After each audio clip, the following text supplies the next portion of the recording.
حضور صلی اللہ علیہ وسلم نے فرمایا ہے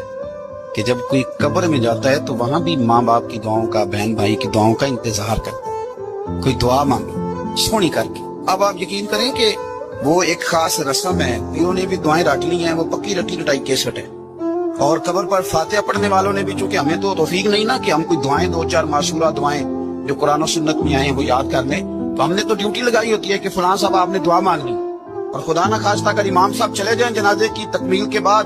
اور وہ قبرستان نہ ہے تو پھر تو شاید پرچیاں ڈالنی پڑیں کہ دعا کون کرے، ذوق نہیں۔